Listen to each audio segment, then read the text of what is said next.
Alright, let's talk about horses. Not the ones that you actually ride. Well, maybe the ones that you ride. I don't know, I haven't played the game, but we're talking about the Steam game that was banned by Valve from Steam and Epic as well, actually. Horses, that's what it's called. It's actually called Horses. I'm sure you've heard about this already. And I guess more of the bigger conversation is two questions, I suppose. Why was it banned? And did it deserve the ban? And if it did deserve the ban, which is now making it three questions, and why is it still available on other places like GOG? Now I know GOG's been known to have some things on there, but still it's interesting question of, is platforms like Steam abusing their power? Are they protecting us as users, or are they making decisions that we should be able to make as grown-ass adults?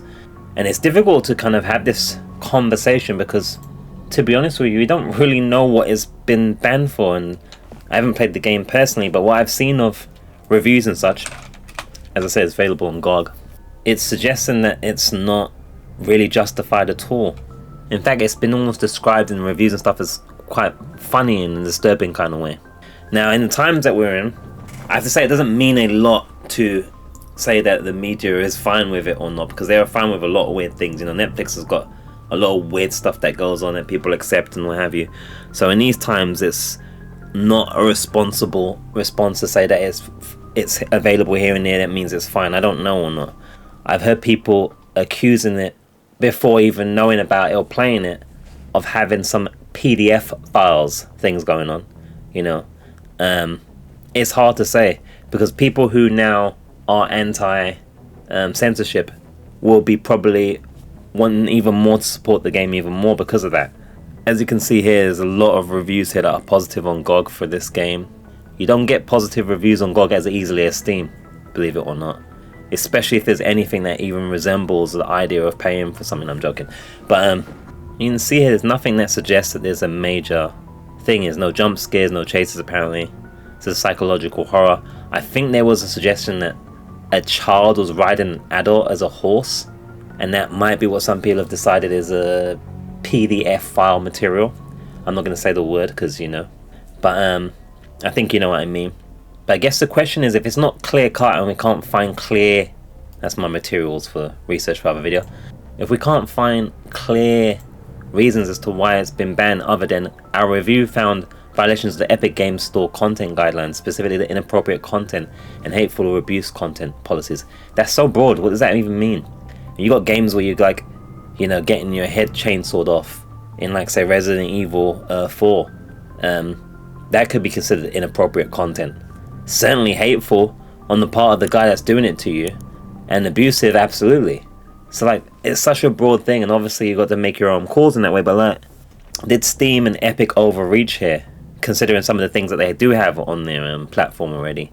What was so special about this game that got their horses up?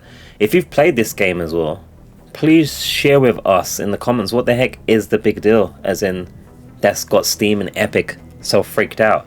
Is there anything really crazy in this thing? Because it doesn't seem like anybody can actually say, unless I'm missing it and just on poor research or something, I just can't see anything here that suggests that this deserved to be banned, beyond some of the weird porn games and weird shit that you can get on Steam anyway in Epic. So it's pretty strange. I don't understand it, and they don't get into specifics.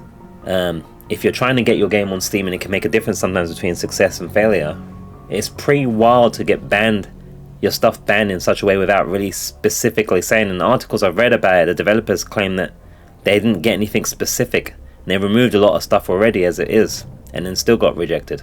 So I don't know. Should we be concerned with this? Is it an abuse of power? Does it matter whether you get on Steam or not for you as a gamer? Should there be more accountability to this kind of thing?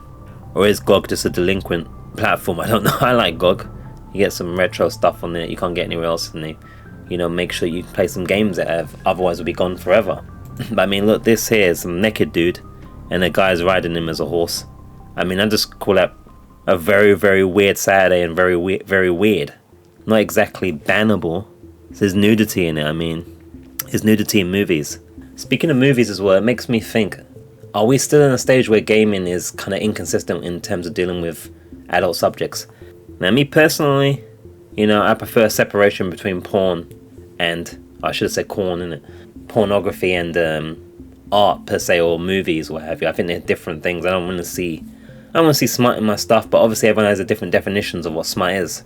You know, I'm not going into the cinema to get a hard on, so to speak. So I think they're different things. But it still seems like movies and things like that are more comfortable with the subject still than games, where it can be inconsistent. Where you can have straight up almost illegal stuff going on with weird hentai kids, girls things going on. And then you have something like this thing here that looks kind of silly. I don't know. It's weird. The only thing I can find here that is even remotely bannable and makes it become a taste thing in some degree maybe is the fact that someone here says that the game is about S exploitation, S abuse, humiliation and slavery. But should that be banned still? I just don't know. It's difficult. It's just difficult. Yeah. I don't know. I don't even know if I'm even bringing a subject here. I'm just saying it's difficult. But like I said, if you have played it, let us know. Do you think that Steam's overreached and Epic have overreached here? Do you think that there should be, that viewers should choose on this kind of thing? What's the line for you as far as, like, you know, freedom of speech versus smut or a promotion of some deviant type of behavior and what have you? I mean, ultimately that's what the law kind of guides us on. If it's not anything in there that's illegal, then technically should it be banned? I don't know, but I just wanted to kind of throw that out there and discuss with you guys that kind of thing. I think it's a difficult subject, and it is difficult without playing and seeing what's what. From the things that I've seen, I don't think it should have been banned based on what I've seen and what I think I know. But maybe it's helped it so if it isn't weird and isn't encouraging people to become a P. Diddy and start peeing on people for pleasure. Wait a minute, that's a different initial name person, isn't it?